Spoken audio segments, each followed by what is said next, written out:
Bienvenidos al canal del Coronel. En los últimos tiempos, los últimos días, en España, con ocasión de lo sucedido durante el llamado Procés en Cataluña y con los CDR, se habla mucho de terrorismo. Todas las personas hablan terrorismo, que si es terrorismo, que si no es terrorismo, que si es terrorismo bueno, que si es terrorismo malo, que si es terrorismo que no afecta a los derechos humanos, que si es terrorismo del malo malísimo. Pero en realidad muy pocas personas saben lo que realmente significa terrorismo. De entrada, porque la definición, de por sí, es muy compleja, no está universalmente aceptada. Creo que es el momento de que analicemos en detalle lo que se considera como terrorismo, si es que así se considera, tanto en Naciones Unidas como en la Unión Europea, como en España, como en otros países, para intentar clarificar en la medida de lo posible qué significa verdaderamente este término terrorismo, que muchas veces se emplea con demasiada ligereza, y si realmente es aplicable, en este caso concreto, a los CDR con lo que pasó en Cataluña. Vamos a verlo. Hace ya unos años tuve la oportunidad de hacer un curso en Turquía de terrorismo y antiterrorismo. El general turco, que inauguraba aquel congreso sobre terrorismo y contraterrorismo, empezó con algo que me llamó muchísimo la atención y dijo: todo el mundo sabe lo que es terrorismo o cree saberlo, porque sucede como con la pornografía. Todo el mundo, según lo ve, pues ya sabe lo que es, ¿verdad? Pero en realidad no hay un acuerdo universal sobre su definición. Aquello me impresionó, porque tenía toda la razón. Cuando vemos la pornografía o vemos un acto de terrorismo, inmediatamente sabemos qué es, pero lo cierto es que no hay un acuerdo universal sobre su definición, sobre qué es realmente lo que significa el término terrorismo. Y seguimos igual, porque lo cierto es que no hay acuerdo ni siquiera en el seno de Naciones Unidas, en su Asamblea General, sobre la definición de terrorismo. Lo que para unos países clarísimamente es terrorismo, para otros es lucha por la libertad, contra la tiranía, la opresión o la invasión, por lo que consideran una lucha legítima, aun cuando no estén de acuerdo con sus procedimientos violentos. Lo cierto es que no todo es terrorismo, aunque la expresión, hay que comprenderlo, es muy mediática y muy descalificadora. Tiene gran repercusión entre la población. Incluso se le pone todo tipo de apellidos a este término terrorismo. Terrorismo doméstico, terrorismo medioambiental, terrorismo psicológico. Lo cierto es que antes, a los que ahora llamamos terroristas, se les llamaba de otras formas. Así pasaba, por ejemplo, en Afganistán durante la ocupación soviética o en el Sáhara español. Se les llamaba bandidos, criminales, forajidos, rebeldes, insurgentes o sabotadores. Ahora se emplea más el término terrorista, en cierto modo porque quizá a partir del 11 de septiembre de 2001 pues, se puso en cierto modo, podríamos decir, casi de moda. Y lo cierto es que tiene mucha mayor repercusión mediática y por lo tanto los medios de comunicación también tienen interés inmediatamente en utilizar este término porque atrae al público y llama mucho más la atención. Luego también es verdad que está la farsa de las listas de organizaciones y personas terroristas. Según los intereses, estos presuntos terroristas entran o salen de las listas y a veces con demasiada ligereza. Pensemos lo que significó en su momento la UCK, el Ejército de Liberación de Kosovo, que por 2 veces entró en la lista de organizaciones terroristas y por 2 veces salió cuando había interés en negociar con ellos. Pero también ha pasado con los talibanes, que exactamente igual, cuando quiso Estados Unidos negociar con ellos, lo sacó de la lista de organizaciones terroristas. El argumento es que como con terroristas no se puede negociar, pues cuando interesa negociar con ellos, pues simplemente se les saca de la lista. Y además también tenemos de tener en cuenta que el terrorismo nunca va solo, pues de hecho se combina, y con enorme frecuencia, con la subversión, el sabotaje, la extorsión, el secuestro, los disturbios civiles, el espionaje y por supuesto con la imprescindible financiación, sea esta legal, alegal o ilegal. Esto lo hacen todos los grupos llamados terroristas. Por lo tanto, vemos que en cada lugar, en cada sitio, pues se entiende de manera diferente. Y creo que es interesante que lo vayamos viendo punto por punto lo que se entiende en estas distintas organizaciones y en los países por terrorismo. Vamos allá. Esta sería una definición genérica, ¿verdad? Podríamos decir el empleo del terror para conseguir objetivos normalmente políticos, no necesariamente, porque también se puede utilizar el terrorismo para conseguir objetivos económicos. En la Asamblea General de Naciones Unidas, como decimos, hay una definición, pero que no todos los países la aprueban, están de acuerdo con ella, que quiere decir o dice que es cualquier acto destinado a causar la muerte o lesiones corporales graves a un civil o a cualquier otra persona que no participe directamente en las hostilidades, en una situación de conflicto armado, cuando el propósito de dicho acto, por su naturaleza o contexto, sea intimidar a una población, obligar a un gobierno o a una organización internacional a realizar un acto o abstenerse de hacerlo. De hecho, hay países que consideran que cuando se actúa solo exclusivamente contra soldados, nunca lo consideran acto de terrorismo, solo cuando afecta a los civiles. Sigamos. En el caso de la OTAN, entiende por terrorismo el ilegal empleo o amenaza de empleo de la fuerza o de la violencia contra individuos o propiedades con la intención de coaccionar o intimidar a gobiernos o sociedades para conseguir objetivos políticos, religiosos o ideológicos. Vemos que estas definiciones pues, también varían dependiendo del país, ¿verdad? Por ejemplo, en el caso de China, que aprobó una ley antiterrorista en diciembre de 2015 y decía: cualquier propuesta o actividad que por medio de la violencia, el sabotaje o la amenaza genera pánico social, socava la seguridad pública, infringe los derechos personales o de la propiedad y amenaza los órganos de gobierno y las organizaciones internacionales, con el propósito de conseguir ciertos fines políticos e ideológicos. Ellos, evidentemente, estaban mirando a los problemas que tenían internos dentro de su país. En el caso de Arabia Saudí, que también sacó una ley contra crímenes de terrorismo y su financiación en el año 2015, decía: cualquier acto llevado a cabo por un criminal en cumplimiento de un proyecto individual o colectivo, directa o indirectamente, con la intención de perturbar el orden público del Estado, o conmocionar la seguridad de la sociedad o la estabilidad del Estado, o poner en peligro la unidad nacional, o suspender la legislación básica del gobierno o alguno de sus artículos, o insultar la reputación del Estado o su posición, o infligir daño a uno de sus servicios o sus recursos naturales, o intentar forzar a una autoridad del gobierno a llevar a cabo una acción o amenazar con llevar a cabo actos que conduzcan a los propósitos citados o incitar a dichos actos. Es parecido, pero no es exactamente igual.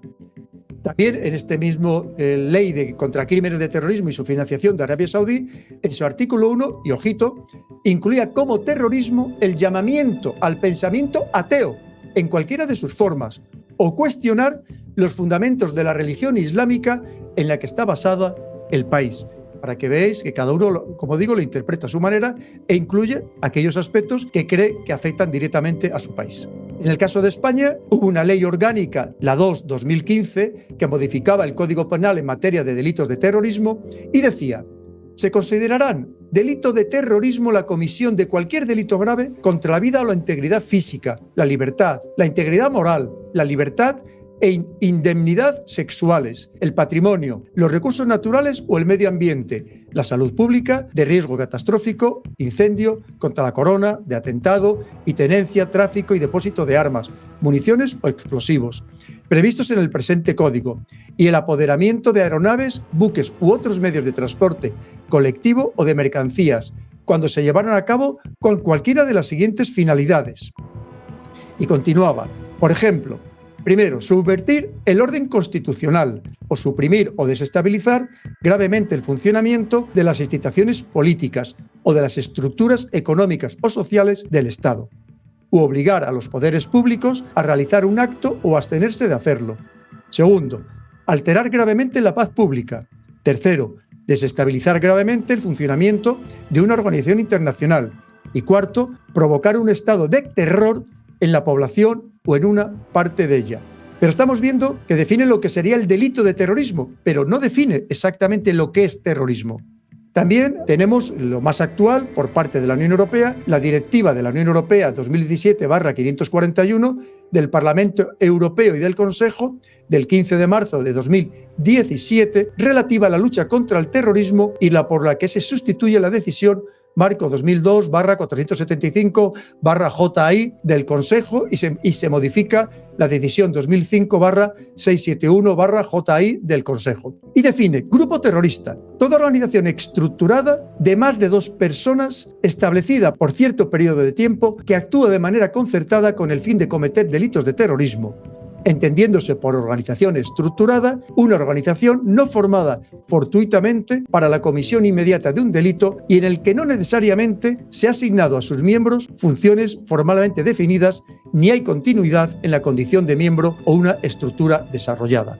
Continúa Delitos de terrorismo. Primer punto. Los Estados miembros adoptarán las medidas necesarias para garantizar que los siguientes actos intencionados, tipificados como delitos con arreglo al derecho nacional, que por su naturaleza o contexto puedan perjudicar gravemente a un país o a una organización internacional, se tipifiquen como delitos de terrorismo cuando se cometan con uno de los fines enumerados en el apartado 2.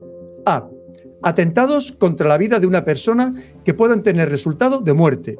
Atentados contra la integridad física de una persona. C. El secuestro o la toma de rehenes. D.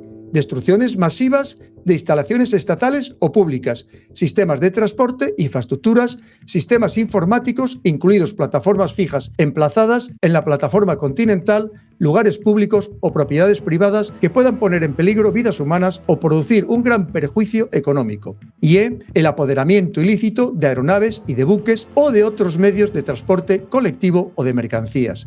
Y continúa. F. La fabricación, tenencia, adquisición, transporte, suministro o utilización de explosivos o armas de fuego, armas químicas, biológicas, radiológicas o nucleares, inclusive, así como la investigación y el desarrollo de armas químicas, biológicas, radiológicas o nucleares. G. La liberación de sustancias peligrosas o la provocación de incendios, inundaciones o explosiones, cuyo efecto sea poner en peligro vidas humanas. H. La perturbación o interrupción del suministro de agua, electricidad u otro recurso natural básico, cuyo efecto sea poner en peligro vidas humanas. Y la interferencia ilegal en los sistemas de información a tenor del artículo 4 de la Directiva 213/40/UE del Parlamento Europeo y del Consejo, en los casos en los que sea de aplicación su artículo 9, apartado 3 o apartado 4, letras B y C, y la interferencia ilegal en los datos a tenor de su artículo 5, en los casos en los que sea de aplicación su artículo 9, apartado 4, letra C. J. La amenaza de cometer cualquiera de los actos enumerados en las letras A a I. 2. Los fines a los que se refiere el apartado 1 son los siguientes. A. Intimidar gravemente a una población. B. Obligar indebidamente a los poderes públicos o a una organización internacional a realizar un acto o abstenerse de hacerlo. C.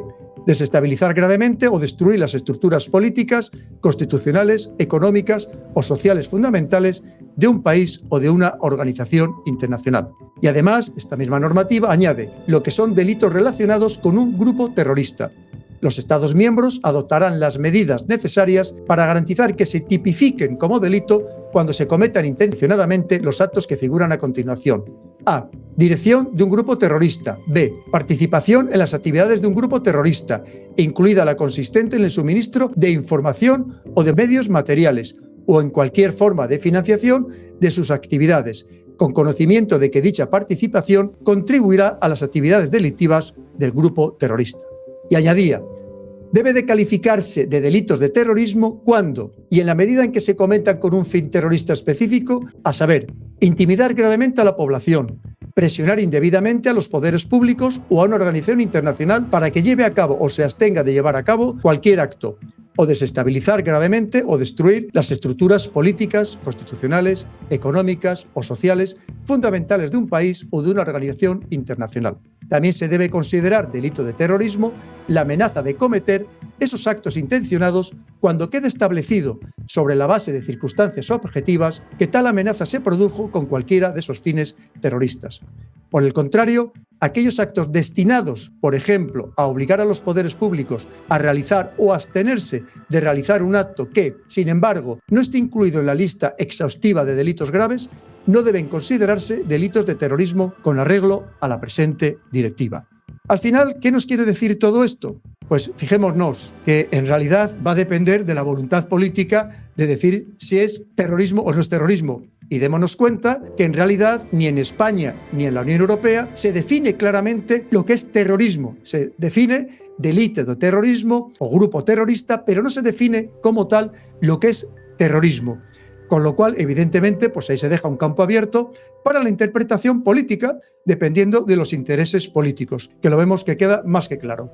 Así que observamos que la complejidad sigue estando ahí y que al final, pues los políticos, el gobierno de turno, pues va a decidir lo que crea más conveniente. Lo que sí me gustaría es comentaros que hace ya unos 7 años grabamos un programa fantástico en Visión Geopolítica, aquel programa que dirigía y que presentaba, hablando precisamente sobre lo que significaba terrorismo. Y creo que es interesante que lo volvamos a visionar, porque seguro que también nos va a aportar muchas claves, porque los que hablaban eran personas bien formadas, bien preparadas en este campo, y seguramente os va a interesar muchísimo, ya lo veréis. Y a lo mejor os permite pues, también tener vuestra propia opinión, si de verdad, además con todo lo que hemos comentado, esta normativa, la española, la de Naciones Unidas, incluso la de otros países, la de la Unión Europea, si lo que sucedió, los actos que cometieron los CDR, si de verdad lo podemos considerar como terrorismo o como no terrorismo, o si que alguien piense que puede existir terrorismo bueno. Yo personalmente creo que no, que el terrorismo siempre es malo por definición, pero veamos si es terrorismo o no es terrorismo. Espero que os guste mucho este programa de Visión Geopolítica. Ya os digo que ya tiene unos años, pero creo que sigue siendo de total y absoluta actualidad.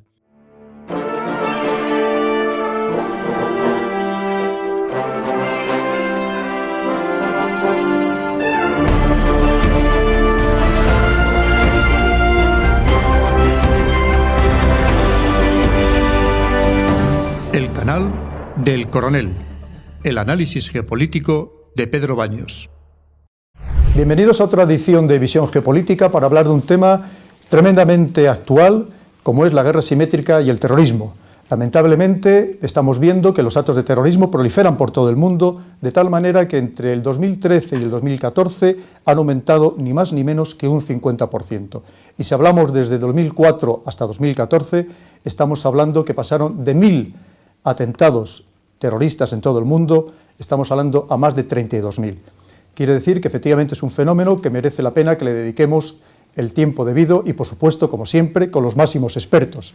En este caso contamos ni más ni menos que con Jorge Bestringe. Jorge, bienvenido, muchas gracias. Aunque pueda ser más conocido por su faceta de político, pero les puedo garantizar que también es un gran geopolítico que ha dedicado mucho tiempo al estudio del terrorismo y la guerra asimétrica, que ha publicado libros y que han tenido especial predicamento en Iberoamérica.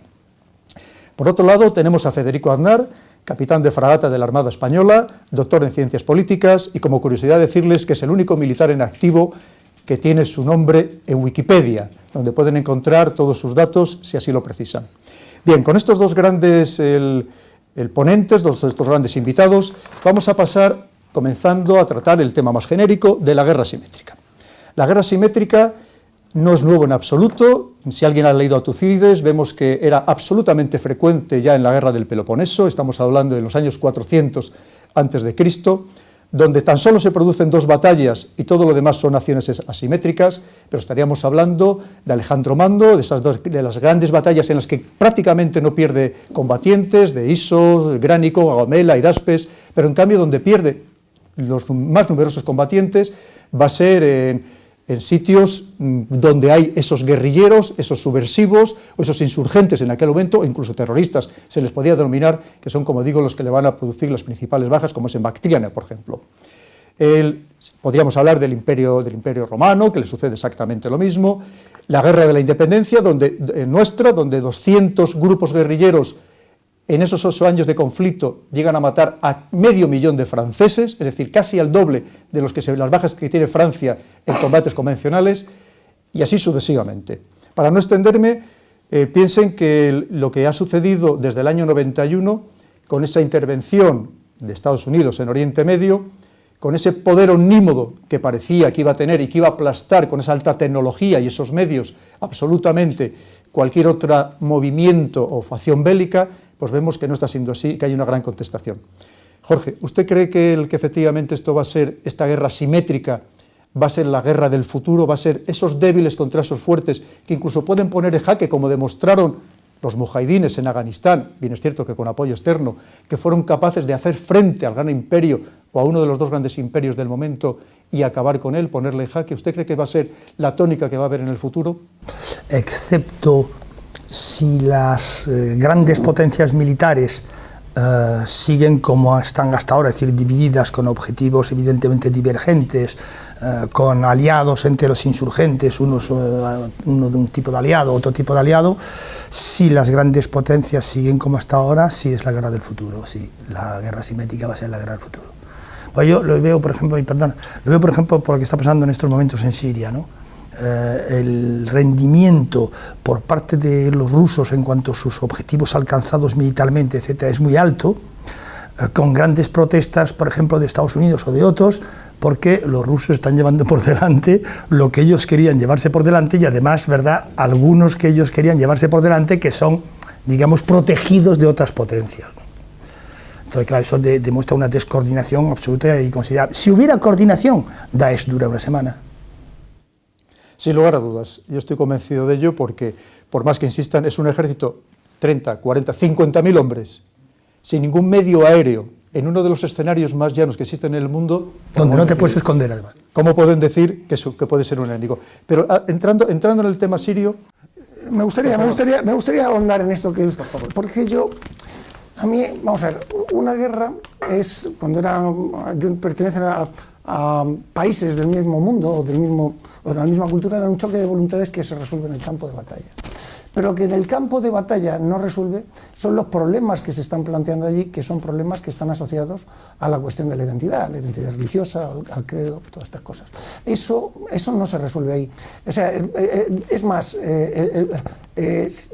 usted lo ha dicho, no hay un problema militar que sea grave, en el sentido de que con una fuerza más o menos razonable se podría resolver, ¿no? No se desembarcaron 4 millones de tropas en Normandía después de Normandía, es decir, no hay auténticamente un problema militar. El problema no es ganar la guerra, el problema es muchísimo más complicado, es ganar la paz. ¿Y cómo se gana la paz? No se gana. La victoria es un asunto demasiado simple para este tipo de cosas. La clave se sitúa en resolver un problema que está enquistado en la sociedad. Entonces, lo que hay que hacer, que es lo que está pasando ahora y que es consecuencia de un hecho anterior, que es el desmoronamiento del Estado iraquí. El problema es resolver ese problema social, que se consigue fortaleciendo la sociedad, para lo cual el método más clásico es fortalecer el Estado. Entonces se fortalece el Estado para fortalecer la sociedad, y el papel de las Fuerzas Armadas es contener esa violencia, acabar con ella, contenerla y permitir el desarrollo de estructuras de Estado que sean ellos los que resuelvan, desde mi punto de vista, ese tipo de problema. Un problema que eso es como, tengo gripe, voy al quirófano. No es el quirófano el sitio. Con mucha pedagogía y reconstruyendo las estructuras de Estado, y acabando con el clima de violencia, reconstruyendo las estructuras de Estado para reconstruir la sociedad, que es el centro. Y empezando a identificar quién es quién. Sí. Régimen, monarquía absoluta, religión de Estado, Islam sunita, constitución, Corán y Sunna, justicia, Sharia, ley islámica aplicada en sentido literal, oposición política, no hay, derecho de las mujeres, menores de por vida bajo el control de un guarda, padre, hermano, marido o hijo. Derecho de las minorías chiitas, 10% perseguidos y discriminados, lugares santos, bla bla, acceso prohibido a los no musulmanes, pena de muerte, 175 personas ejecutadas entre agosto del 14 y junio del 15, la mayoría por decapitación. Reconocimiento internacional, preside la Comisión de Expertos de los Derechos del Hombre de la ONU, Arabia Saudí, Daesh. Es Daesh. No, es que la ha hecho ella. Todo lo que se le puede aplicar, esa propaganda que tenemos hoy, ese eco mediático, exactamente se podía aplicar, y no solamente a Arabia Saudí, sino me atrevería a decir a algún país más. Pero volviendo al tema de la guerra simétrica o del terrorismo, ¿no tiene usted la impresión, Federico, de que hay una gran manipulación de estos grupos que ha sido tradicionalmente llevada a cabo por las principales potencias? Tendremos el caso, sin ir más lejos, de Afganistán.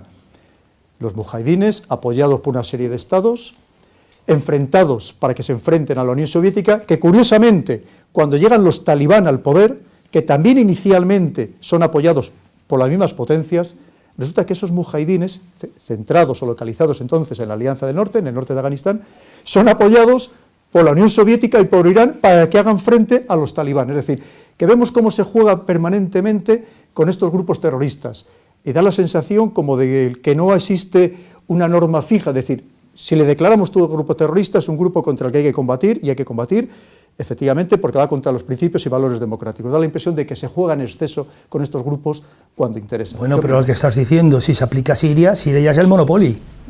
Así que cada cual lleva su guerra, cambian de bando constantemente de manera permanente. Sí, se abre el bazar. ¿Perdón? Se abre el bazar, ¿no? Claro, se abre el bazar. Se negocia. No tienen enemigos eternos, tienen sus intereses. Y ellos van a lo suyo, cada uno a lo suyo. Claro. Quizá la mayor de las hipocresías, está perfectamente documentado, son esas famosas listas de personas y organizaciones terroristas. Como vemos que, por ejemplo, la UCK en Kosovo, por 2 veces entró en esas listas y por 2 veces salió cuando interesaba jugar con ellos políticamente.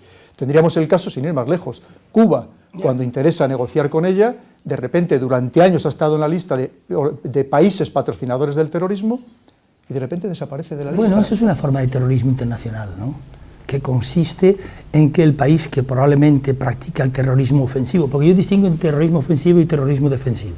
El terrorismo defensivo es como la guerra asimétrica, es del pobre, hace lo que puede, se defiende como puede, aunque lo haga mal, aunque lo haga de forma terrorífica, como dicen ahora en el ISIS o en Daesh, gestionar la barbarie, ¿no? Vale, de acuerdo. Pero hay un terrorismo ofensivo, que ese terrorismo ofensivo no es el de los débiles, es el de los fuertes. Y una forma de terrorismo ofensivo es cuando, en mi opinión, el Estado actualmente más terrorista del planeta, que es Estados Unidos, es quien decide quiénes son los buenos y los malos y quiénes son los terroristas y por cuánto tiempo, porque depende de sus intereses.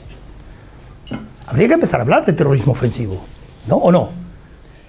Lo cierto es que yo creo que existe una gran hipocresía, tenemos multitud de ejemplos, no solamente de esas listas, digamos que son Estados Unidos quien las patrocina, pero efectivamente luego la continuar otra serie de países, muchas veces en un gran conocimiento. Usted, por ejemplo, Federico, ¿cree que de verdad en puridad se puede denominar, como oímos todos los días en los medios de comunicación, porque así es lo que les dicen, que el Estado Islámico es una organización terrorista?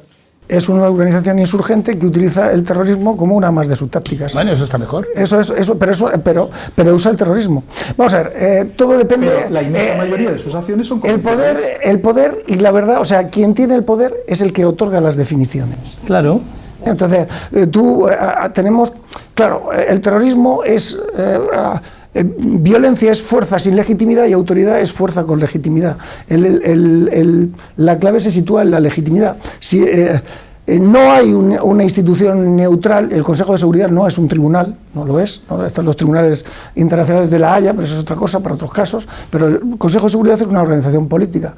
Y claro, no se ha conseguido una definición operativa del terrorismo, una definición del terrorismo. Se ha definido lo que es acto terrorista, pero no se ha dado una definición. Pues hay una forma sencilla de definir el terrorismo. El terrorismo sería obligar por la fuerza y el terror a otras personas o a otros entes a hacer lo que no harían voluntariamente. Eso sería weberiano, una definición muy weberiana. No, sí, a mí me parece adecuado. A mí me gusta definir el terrorismo como la utilización de una cierta violencia, la utilización mediática de una cierta violencia en beneficio de un concreto proyecto político. Complicando la vida de mediático, pero cuando Estados Unidos mata a pakistaníes a golpe de drones, ¿eso no es terrorismo? Es decir, ¿qué queda del derecho internacional actualmente? ¿Queda algo del derecho internacional? Habría que suprimir esa asignatura. Yo creo, no, sí, el derecho internacional sí queda. Lo que pasa es que el derecho internacional no ha seguido a la globalización a la velocidad que debiera. Es decir, estamos tan carentes de derechos como lo estaban los estados en los albores del maquinismo. O sea que hace falta que el derecho internacional crezca, porque el derecho siempre va por detrás siempre por detrás de los hechos, y aquí los hechos han cogido una velocidad que el derecho no puede seguir. Es decir, que la historia va tan deprisa que el derecho a la no injerencia ya voló. Es que entramos ahí en otros debates, entramos en otros debates. De proteger. Claro. Que amparándose en ese principio, Naciones Unidas emitió una serie de resoluciones del Consejo de Seguridad para atacar Libia. Sí, es decir, cuando ha habido intereses de las grandes potencias para actuar en ciertos escenarios, se esgrime ese principio. Sí, y en ese momento uno se preocupa mucho por las poblaciones. Eso es. ¿Por qué no se ha esgrimido en Darfur? ¿Por qué no se ha esgrimido ahora mismo en Sudán del Sur? El derecho a intervención humanitaria, vamos a llamarlo así, ¿no? Básicamente. Eso es lo que le permite a Hitler tomar los Sudetes, luego ayudar a Eslovaquia. Y Estados Unidos esgrimió frente a Cuba para ocupar Cuba por España. Luego invadir Yugoslavia para liberar a croatas y a eslovenos y a montenegrinos, y luego entrar en la Unión Soviética para defender al mundo del comunismo y de paso liberar a los ucranianos, a los bálticos. Es muy viejo eso, ¿Se acuerdan ustedes cuando Francia tenía como cometido, ¿verdad?, extender las luces a los pueblos oprimidos, ¿verdad? Claro. O cuando Inglaterra hablaba del fardo del hombre blanco que iba a liberar a los demás, los liberaban, solo que se los quedaban, ¿verdad? O los españoles con el catolicismo en Iberoamérica. Vale, bien. Pero mira, volviendo a las definiciones, efectivamente, lo primero que hay que preguntarse es por qué Naciones Unidas. No hay una definición que esté aprobada por los 193 países. Entre otras cosas, básicamente yo creo que porque uno lo siguen considerando libertadores y otros le siguen considerando efectivamente terroristas. Michael Collins, director de inteligencia del IRA, con la independencia, ministro del Ejército. La legitimidad cambió. Yasser Arafat, Nelson Mandela, etc, etc, etc. Pero fíjese, yo siguiendo un poco... La vida es así. O sea, ¿quién es el terrorista? El terrorista es aquel que no puede tener autoapelativo, porque él no se le puede dar a sí mismo, porque no le dejan darse. No, pero esto es más allá del jus post bellum. Estamos hablando de la utilización metodológica del terror. No, se puede presentar así, pero es una utilización metodológica del terror. O sea, terrorista es el que utiliza el terror como método de colonización mental. Claro. Es sin más. Claro. Ponerle, claro. Ya que no puedo ejercer mi dominio sobre la gente, le pongo ciertas ideas en la cabeza de esa gente. Claro. Es el que efectivamente utiliza el terror para doblegar a los demás. Por ejemplo, si cogemos en Estados Unidos una cosa muy curiosa, ¿verdad?, que se creó después del 2001, los atentados del 11 de septiembre, un famoso despacho, el Terrorism and Financial Intelligence, Departamento de Estado norteamericano, finalidad luchar contra la financiación de los terroristas atacando a los bancos sospechosos, con ataques en bolsas, desestabilizado. Pero ese buró sirve también, y es la sospecha de que antes de 2007 se difundieron masivamente productos financieros tóxicos entre las entidades e inversores europeos con como finalidad endeudar hasta la quiebra a los países europeos. Esto es terrorismo. Yo no sé, vamos a ver. Perdón. Vamos a ver, es terrorismo financiero, hay terrorismo financiero. Estados Unidos es un gran país. Es que tú eres militar, entonces tú ves el terrorismo, ¡pum!, la bomba. No, yo no lo veo así. Es que hay mucho terrorismo, Jorge, soy politólogo y exalumno tuyo. No digas eso, yo soy alumno tuyo también. Pero cuando él, por ejemplo, describe la especulación a costa de la alimentación y la actuación de determinadas empresas a la hora de imponer determinados comportamientos, determinadas compras, etcétera, eso también es terrorismo, ¿o no? Sí, según algunas definiciones de las más modernas, así es, efectivamente. Vamos a ver, es que la palabra terrorista, el terrorismo va mutando, el terrorismo es originalidad, el terrorismo, por así decirlo, veritas filia temporis, la verdad es hija de su época, y las instituciones también, y no solamente las instituciones, sino también sus crímenes. La verdad nunca ha sido hija de su época, la verdad siempre ha sido hija de la clase dominante. Por eso uno no puede leerse la historia de Roma, tal y como está escrita por aquellos que nosotros hemos estudiado en la escuela. Eran todos senadores o de familias senatoriales, por favor. Claro. Eso habría que decirlo, como decía Lenin, que la opinión dominante es la opinión de la clase dominante. Claro. Bueno, eso es muy leninista. Y es normal, ¿eh? Y es normal. O sea, pero las instituciones, o sea, y los crímenes, vale, si no me admiten la verdad, admíteme las instituciones y los crímenes. La Inquisición fue una buena institución en el siglo XV, en el siglo XVIII, infumable. Los crímenes también, los crímenes que se han cometido en el siglo XXI han sido crímenes asociados a la cultura del siglo XXI. Los crímenes de Hitler es un producto de su época. Pero yo creo, Federico... Si hablamos de guerra simétrica, si hablamos de guerra económica, y él sabe de esto bastante, entonces hay terrorismo económico. Como por ejemplo le explicó a mis alumnos en la Facultad de Políticas, una pena que te perdieras esta conferencia, escucha, la caída curiosa del precio del barril de crudo a raíz de la guerra de Georgia. ¿Te acuerdas que explicaste esto muy bien?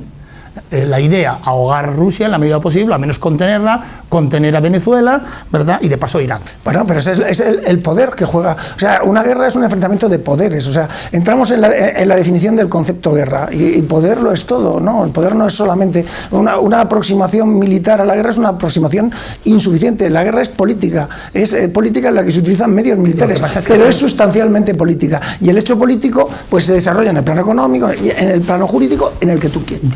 Diplomacia. O diplomático. ¿Te acuerdas? Diplomacia de guerra. Diplomacia. Ya no hay diplomacia. Yo no veo la diplomacia por ningún lado. ¿Vosotros veis la diplomacia en Irak? Lamentablemente no. O en Siria. Es un fracaso de la o en Afganistán. Diplomacia. Diplomacia significa sentarse a hablar, principios de respeto mutuo, de no injerencia. Con todas las partes, incluso las beligerantes. Claro. Aquí no, aquí llega el fuerte, pega un puñetazo en la mesa y se acaba la diplomacia. Punto. Diplomacia. Pero Federico, usted ha dicho una cosa, que el terrorismo va mutando. Yo creo que no. Yo creo que lo que es la esencia del terrorismo, el principio fundamental, es el mismo. Porque hay que pensar lo primero, que el terrorismo es una herramienta, es un útil de algo que hay detrás. Claro. Pero yo lo que creo que está mutando es la interpretación que se hace de ese terrorismo o la utilización de ese terrorismo. Hemos de pensar que ya en la época colonial, por ejemplo, o la época de la Guerra Fría, se emplearon grupos terroristas para atacar a la otra parte, claramente en muchos escenarios del mundo. Pero mire, hasta en Ucrania, después de la Segunda Guerra Mundial. Solamente un dato. Piensen que el terrorismo surge con el régimen del terror. La verdad, no, la virtud sin el que el terror no tendría sentido. El terror sin el que la virtud estaría indefensa. El terrorismo surgió, las raíces del terrorismo son estatales y luego mutaron con el nacionalismo y la utilización por parte de grupos anarquistas y socialistas a lo largo del siglo XIX. Y luego volvieron a mutar y se volvieron otra vez a convertir estatales con la utilización sistemática por parte del régimen nazi y por parte del régimen de Stalin del terror para dominar a sus poblaciones. Y luego volvieron a mutar y hemos tenido un terrorismo nacional que se desarrolla en el interior de un país, un terrorismo internacional que se desarrolla en todo el mundo y tiene sus fines en un país, y un terrorismo global que se desarrolla por todo el mundo y cuya agenda se pretende sea global. Pero que no la ha conseguido nunca esa globalidad. El alcalde de Londres, Ken Livingstone. No, es que no existe la globalidad, es un proceso en marcha, no un proceso completado. Por eso el terrorismo global ha fracasado. Claro. Ken Livingstone, antiguo alcalde de Londres, una conversación que tuvo con él muy breve. Y yo le pregunté qué se puede hacer contra el terrorismo islámico. Él me dijo dejar a los árabes en paz. Hay incluso hasta un terrorismo de la uniformización. El de Hitler lo era. Bueno, el de Hitler, de Stalin, y ahora el que vemos bajo nombre de democracia balística. Tú vas a tener un sistema político como el mío, como el que yo te dicte, y si no, ¿verdad?, te mete un misil por donde te quepa. Se llama democracia balística. ¿Qué derecho hay a eso? O sea, ¿por qué tengo yo que imponer, por ejemplo, a que Irán, que sea un sistema bicameral, sea exactamente un sistema bicameral como el mío? ¿Por qué? Cada pueblo tiene su cultura, cada pueblo tiene sus valores. Yo no puedo imponer mis valores. No funciona. Imponer valores a alguien o instituciones que surgen de una cultura en otra cultura distinta hace que esas instituciones no funcionen. Desde luego te certifico que jamás habrá una revolución que triunfe en un país islámico si viene impuesta desde el exterior. Por supuesto. Y he nacido allí. Por supuesto. Claro. Que se ha negado siempre a cualquier fórmula que viniera del exterior. Bueno, además por cosas que a veces cuando tú estudias el tema de Afganistán te quedas con la boca abierta. El papel, por ejemplo, de las mujeres fue fundamental. Es decir, si los soviéticos y sus aliados no se hubieran metido a intentar cambiar el estatus de la mujer en Afganistán, pues quizás una guerra de Afganistán hubiera tenido otro derrotero. Cuidado. Hombre, tú piensas que ellos tienen en la zona de Asia Central, en Tayikistán, en los años 20, procedieron a la rusificación y consiguieron éxito en ese proceso de rusificación. Tú salías, pero que era curioso, ¿no? Porque ¿cómo se llama esta? Abdallah Azim, pues a partir de ahora se llamará Yuri Pochenkin. ¿En qué año nació? En 1923. A partir de ahora nació usted en 1920. Le cambiaban hasta la fecha de nacimiento. Es espectacular. Yo sigo pensando, Federico, que está habiendo una perversión del uso del término terrorismo. Sí, estamos haciendo ahora mismo. Incluso del término humanitario. Yo he oído hablar hasta de bombardeos humanitarios. Sí. Son cuando las palabras se sobreexplotan. Hablando de humanitario, cuando Estados Unidos utiliza Médicos Sin Frontera, que es sobre ONG... ¿Qué fijación con Estados Unidos? No, sí te va a gustar más. Para intentar implantar una campaña de vacunación contra la poliomielitis, para lo cual se cogía muestras de sangre de los niños analizados, buscando el ADN que fuera el del hijo de Bin Laden hasta localizar a Bin Laden. ¿No te suena? Pues entérate, porque fue así. Y lo he preguntado en Pakistán, y me han dicho es verdad. Bueno, lo he oído, pero... No, pues es que es muy gordo. Es que no lo sé. Porque hay incluso hasta terrorismo humanitario. Lo que es peligroso, sí, bueno, el terrorismo es un humanismo. Siempre dice matar lo justo. Se presenta como un humanismo. Es guerra de autor. O sea, no. Piensen ustedes en el atentado contra Alejandro II, cuando el que iba a atentar contra él se detuvo porque iba el hijo y el hijo era inocente. Lo que les quería decir yo con eso es que me da la sensación de que el término que todos entendíamos, o de los que llevan muchos años estudiando el fenómeno del terrorismo, que no deja de ser una lacra, evidentemente, teníamos una idea clara, de repente parece que esas definiciones se diluyen. Hay, por ejemplo, en algunos países europeos que terrorismo es subvertir el orden constitucional, ¿Cómo va a dejar o desestabilizar instituciones políticas, o alterar la paz pública, que yo sepa, eso se llamaba subversión, se llamaba sabotaje, pero no era terrorismo. Yo actualmente, que estoy acusado por la justicia de mi país de atentado contra la autoridad, estoy haciendo terrorismo. Sin lugar a dudas, si le aplicaran alguna de las legislaciones europeas... ¿Sí? Claro, me piden 3 años, porque un policía se cayó cuando me intentaba pegar. ¿Pero sabe por qué ahora mismo interesa a todo el mundo acusarle de terrorismo? Porque evidentemente en el momento que alguien es confirmado, o una sentencia en firme de que es un terrorista, se le aplica unas legislaciones mucho más severas, incluso en algunos casos cercenando sus derechos, digamos, los más fundamentales, tanto a personas como a instituciones. Por eso yo creo que estamos entrando en un vicio de exceso de uso de la palabra terrorismo. Incluso Kiev ha llegado a decir que las provincias separatistas de Donetsk y Lugansk acaba por ya es el colmo por no significar nada, ¿no? Se convierte en el fantasma del padre de Hamlet, que está presente en toda la obra, porque realmente no significa nada en ella.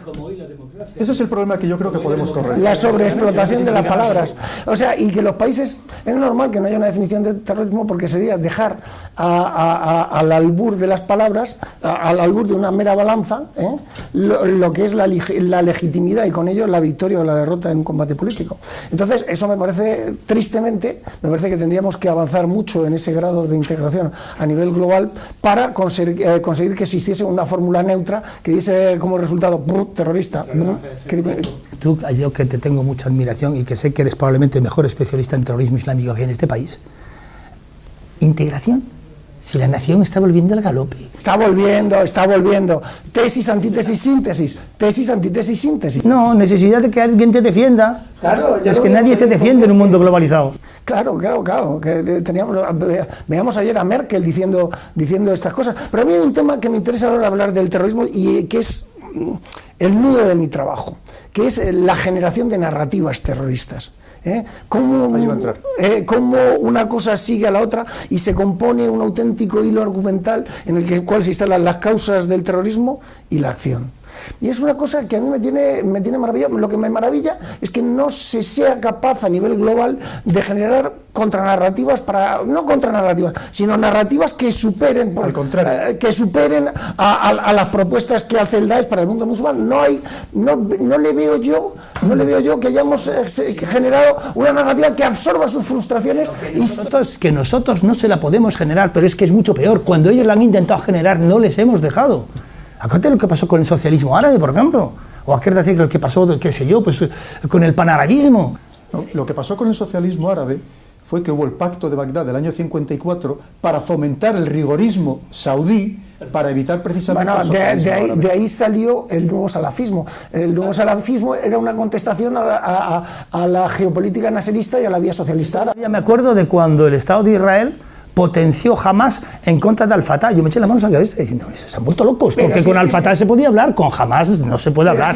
Y lo han reproducido. Se ha potenciado el salafismo, porque el salafismo clásico, el salafismo académico, es desmovilizador para cargarse el islamismo político, lo cual es un error aberrante. En virtud de un pacto, a saber, Arabia Saudí obtiene para su territorio la absoluta salvaguarda de sus costumbres, de su situación y de su religión y de sus equilibrios de poder, a cambio de apoyar la política exterior anglosajona, la cual, por cierto, siempre tenía un ojo puesto encima de Oriente Medio. Bueno, mira, ahora a ver si el fracking hace que les dejamos a ellos a su albur. Pero mire, ha dicho usted una cosa muy interesante, que es las narrativas. No solamente es que no haya contranarrativas, sino... No, yo hablo de narrativas de superación. La palabra contranarrativas es como chocar con una espada. Yo tengo que tocar el corazón, no tocar la espada. No es que solamente no hagamos contranarrativas, sino que apoyamos sus narrativas con las declaraciones tan sumamente nefastas que suele haber en los medios de comunicación. El enemigo está dentro. Lo llaman narrativas de cruzada. Oh, Dios mío. Eso fue un error. Eso fue un error de principio. Pero eso es un error. Eso lo tengo claro como un error. No le doy mala fe a ello. Precisamente los más extremistas, los islamistas más fundamentalistas, lo que pretenden, les encanta el choque de civilizaciones. David, lo que hacemos nosotros es ayudarles a que exista ese choque de civilizaciones. Yo precisamente, cuando acudo a algunos medios de comunicación, lo que trato es de rebajar ese tono, porque es donde tiene que estar esa contranarrativa real. Estoy totalmente de acuerdo. Y luego Hermann Hesse decía una frase que decía que cuando tememos a alguien... Qué susto, pensé que iba a decir Hermann Terz. Le concedemos un poder sobre nosotros. Yo creo que le estamos confiriendo un excesivo poder, o por lo menos en los medios de comunicación muchas veces le confieren a ese terrorismo mal llamado internacional, le confieren un excesivo poder que realmente no tiene. Cuando salen diciendo que van a venir y van a cortar el cuello a todos nuestros hijos, que van a conquistar al Andalus, evidentemente, pues yo creo que son fantasías. Es una amenaza. Yo soy muy crítico, por ejemplo, con la cuestión de los lobos solitarios, en el sentido que le doy valor político, le doy valor mediático, pero no le doy valor militar. No, pero atención. Hay que estar atentos, pero valor militar no se lo veo. Está bombardeando Afganistán, Irak, Siria, Somalia, Mali. Evidentemente, un día nos vamos a enterar. No le quepa ninguna duda. No tengo ninguna duda, un día nos vamos a enterar. Todas esas acciones incrementan en septiembre en Francia, lo va a ver, ¿eh? Notablemente el riesgo de terrorismo. ¿Usted cree que es de verdad que es aceptable, por ejemplo, que Francia, para intervenir en Siria, haya alegado derecho de legítima defensa preventivo? Es decir, es lo que ha dicho, que para acogerse a la Carta de Naciones Unidas ha dicho que va a actuar en legítima defensa de modo preventivo para que no vaya a haber ataques. ¿No le parece que es todo lo contrario, que va a haber muchos más ataques? Querido amigo, cógete el discurso del 22 de julio de 1941 de Adolfo Hitler anunciando la invasión de la Unión Soviética. Decía lo mismo. Era una invasión defensiva, porque le iban a atacar, saltaba a la vista. Él atacaba primero para defenderse. Lo de Francia realmente es una cosa, porque es que además en este momento Francia es más sotanista hasta que Estados Unidos. Bueno, llega un momento en que te quedas alucinado. Claro, porque además hay una cosa, que actúe Rusia en Siria de modo absolutamente legal, porque está invitada por el régimen, por el gobierno legal, en un territorio que no ha sido ni colonia ni nunca ha extraído ninguno de sus recursos naturales, que no está visto en general Rusia como un enemigo por el pueblo. En cambio, Francia tiene otras connotaciones completamente distintas. Si tú supieras, querido profesor, cuando los franceses llegan en virtud del Acuerdo de Sociedad de Naciones a ocupar Siria, después de la Primera Guerra Mundial, el general que mandaba las tropas que iba a Damasco era el general Gouraud, y el general Gouraud un día vio una especie de cosa curiosa que había allí en el camino de Damasco y dijo, ¿y ese qué es un santuario? Dijo, sí, un santuario de un gran guerrero kurdo. ¿Así? ¿Quién? El gran guerrero kurdo era, Saladino. Saladino. Entonces el general Gouraud, que iba con sus botitas muy limpitas, su traje impecable, etc., se baja del caballo y con su edecán se va al sitio este y tiró la puerta a patadas gritando, Saladino, hemos vuelto por ti. Hola. Le voy a entrar en otro campo muy interesante del terrorismo. Decía Margaret Thatcher, que a lo mejor esto no le gusta mucho como política, decía Margaret Thatcher que el oxígeno que respiran los terroristas es la publicidad. Es cierto que estamos viendo que el Estado Islámico, sea quien dirige los hilos de ese Estado Islámico, son unos auténticos maestros en el plano táctico, estratégico y propagandístico. Hacen unos vídeos absolutamente maravillosos y adaptados a nuestro consumo habitual. ¿Y quién los distribuye, querido amigo? Esa es una de las preguntas, pero fíjese, yo le voy a ir mucho más allá. ¿Por qué, si ese es el oxígeno que respiran, por qué estamos los medios de comunicación occidentales sistemáticamente mostrando esos vídeos? ¿Por qué, si usted ahora mismo teclea YouTube Islamic State en inglés, le aparecen 40 millones de páginas? Usted está haciendo una pregunta viciosa porque usted es el que tiene la contestación. O sea, que dígale otra vez. Pero luego permíteme que te voy a hacer yo soy muy crítico. Aquí dice, no, hagamos una ley, llevémoslos al silencio. No. Hay que saber, frente al terrorismo es más importante conservar tu centro de gravedad, mantener tus esencias, que atacar su centro de gravedad.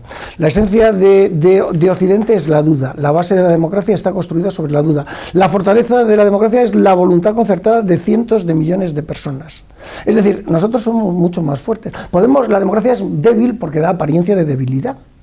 Pero realmente esa voluntad y nuestras fuerzas armadas son muchísimo más fuertes que cualquier grupo terrorista. Yo soy partidario de mantener todas, absolutamente todas, de mantener las libertades, de mantener las esencias. Y hay que tener los ojos de la prensa y publicar lo que pasa, debe hacerse sin condiciones y sin restricciones. Como Charlie Hebdo. Como quien sea. No, como Charlie Hebdo, pregunto. No lo sé. Ah, vale, pero lo vuelvo a preguntar, ¿como Charlie Hebdo? Pues sí, si hay un grupo que haga eso, sí, también. Pues me permito recordarte que cuando hubo la famosa manifestación de protesta por lo que había pasado a Charlie Hebdo, allí no había ni un árabe, ¿eh? Bueno, bien, pero vamos a ver, y recuerdo al Papa saliendo y diciendo que si a mí me ofendieran, yo también me enfadaría. Perdón, acaba de decir una cosa muy interesante. Perdón. Pero hay que mantener las esencias a cualquier Tampoco costo. estaba Putin.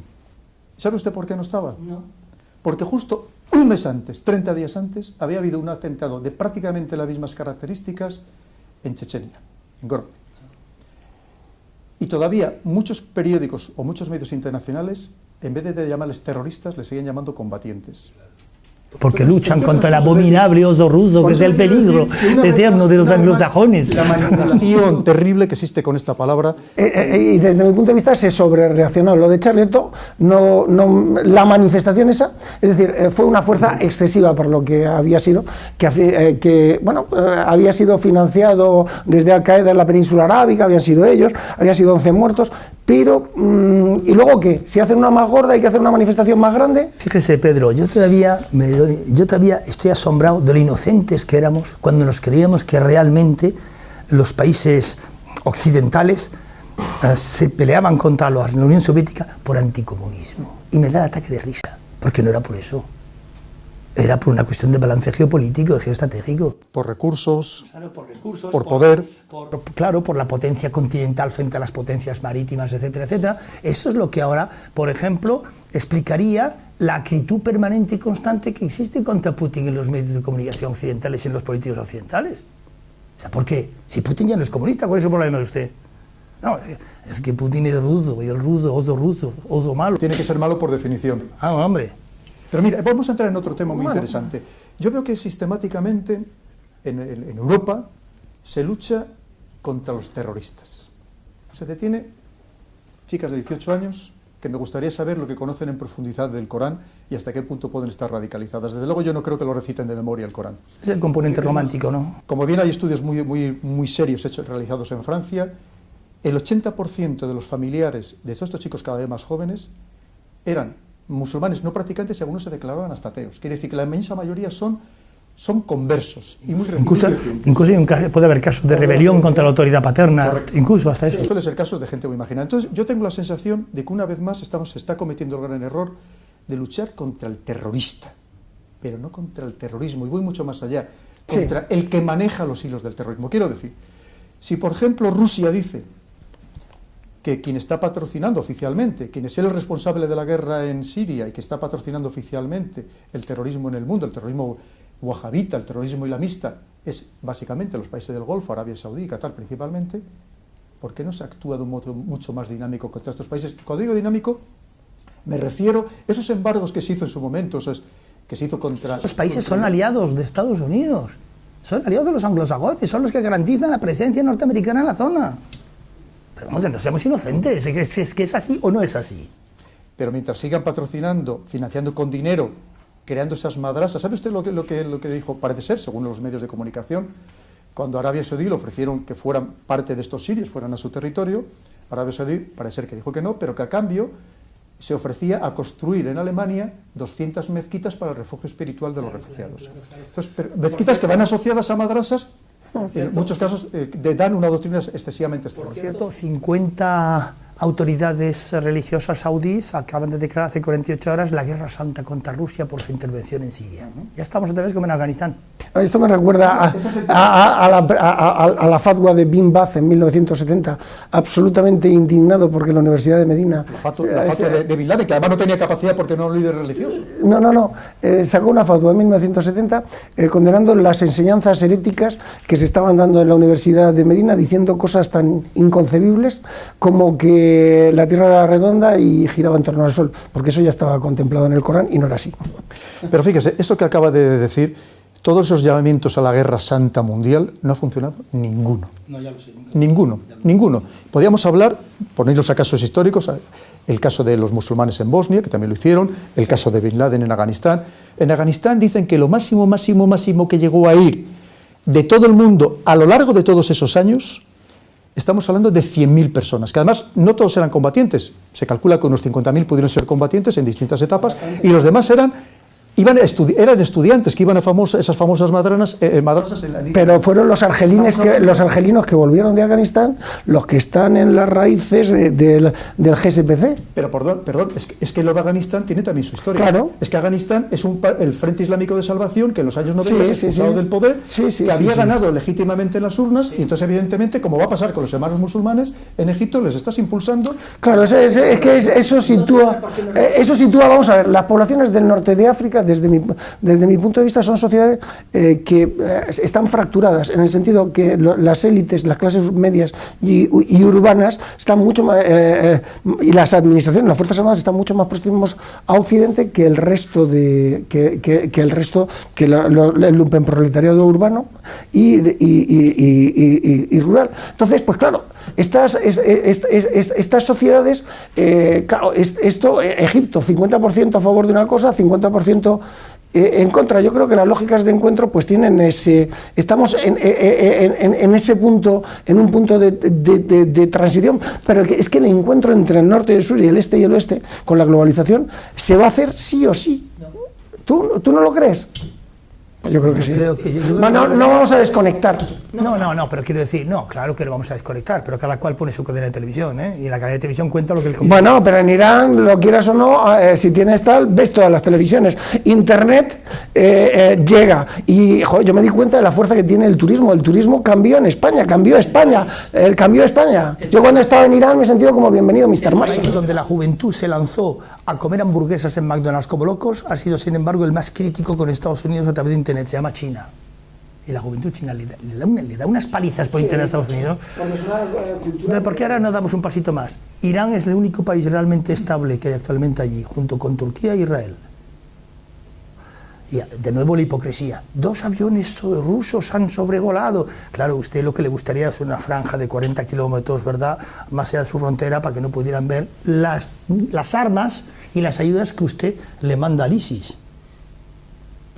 Usted, turco, le manda al ISIS. ¿O no es así? Habría mucho que hablar al respecto, pero lo cierto es que hay muchos indicadores y son muchos analistas que creen que efectivamente fue así. Primero hay que pensar dónde nace el Estado Islámico, que nace en la frontera entre Siria y Turquía, y hay que pensar que no ha habido movimiento de este tipo que haya nacido y haya prosperado de esta manera que no haya contado con apoyo externo. Si hubiera sido de verdad algo desde Irak, hubiera nacido a lo largo del río del Éufrates, pero ha sido al contrario, ha nacido desde la frontera y ha ido avanzando hacia Irak, de la frontera con Turquía, que además, curiosamente, la frontera turca sirio-turca son 822 kilómetros, pero gran parte de esa frontera están los kurdos y por ahí no se puede pasar. Lo que queda de frontera para controlar son aproximadamente unos 300 kilómetros. Incluso nuestros políticos oficialmente dicen que los combatientes, por donde entran, es por Turquía. Sí. Es decir, ruso, no me bombardees a los oponentes a Assad, solamente a los de ISIS. Turcos, bombardea a los kurdos, pero no bombardees a aquellos que van contra Assad. Irán no bombardea a los kurdos y sí bombardea a ISIS. Yo estaba ahí hace poco, por cierto, la obsesión de Irán por el tema de ISIS es terrorífica. Vamos a ir terminando ya, que lamentablemente estoy encantado con ustedes, pero el tiempo nos va premiando. Última pregunta, ya muy brevemente. ¿Creen ustedes que también el terrorismo se está convirtiendo en un negocio, en un modo de vida? Me refiero paramilitares, políticos, diplomáticos, académicos, servicios de inteligencia, porque da la sensación de que muchas veces de que hay interés en mantener esta llama. Yo muchas veces oigo declaraciones que a mí me asustan. Hay gente que parece que es feliz cada vez que hay un atentado y salen corriendo. ¿Ves? Otros 3 más que han detenido porque tal. Yo creo que deberíamos, al contrario, entristecernos. Quiero decir, fíjense ustedes, esto no es... Hemos entendido perfectamente. Mire, cuando Scotland, el MI5, el servicio de seguridad, hoy en día se ha llamado Servicio de Seguridad Británico, cuando desaparece la Unión Soviética en el año 91, se tiene que reinventar, estuvo a punto de desaparecer, y se reinventa haciéndose cargo del terrorismo del Ulster. Por supuesto, para gran disgusto de Scotland Yard, que hasta ese momento lo había llevado él.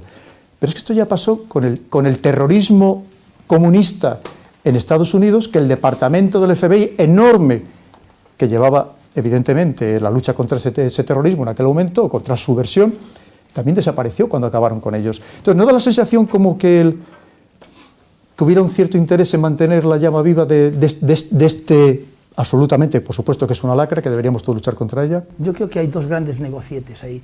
El que usted ha mencionado y el relacionado con el recalentamiento climático. Dos grandes negociaciones, conferencias, subvenciones, bueno, de todo, artículos.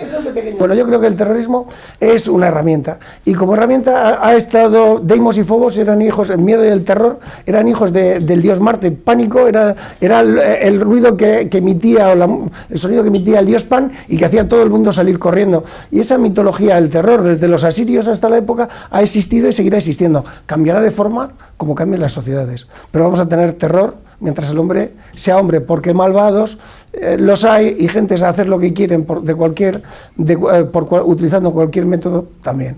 Me gustaría que no fuera así, pero seguro que tiene usted razón. Bueno, una vez más, como han podido ver, hemos hablado con absoluta libertad para que sean ustedes, con los datos que les hemos aportado, los que obtengan sus propias conclusiones. Una vez más, como siempre digo para finalizar, no se dejen manipular por nadie.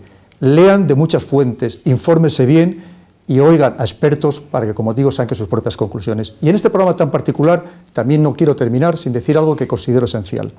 Por supuesto, vaya por delante todo nuestro respeto, nuestro afecto y nuestro sentimiento más profundo por todos los que han sido víctimas del terrorismo, tanto víctimas directas, los que han sido asesinados o han resultado heridos, como esas también víctimas indirectas, sus familiares, cuyas vidas muchas veces quedan truncadas, quedan rotas para siempre, y por supuesto, como digo, para todos ellos todo nuestro cariño. Muchas gracias.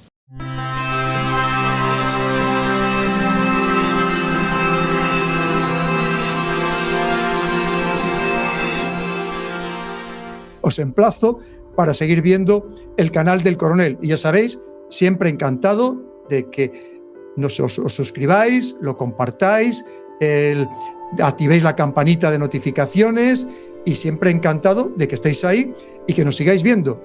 Y nosotros, ya sabéis, lo hacemos todo por vosotros. Estamos a vuestra entera disposición en el canal del Coronel. Hasta dentro de muy pronto.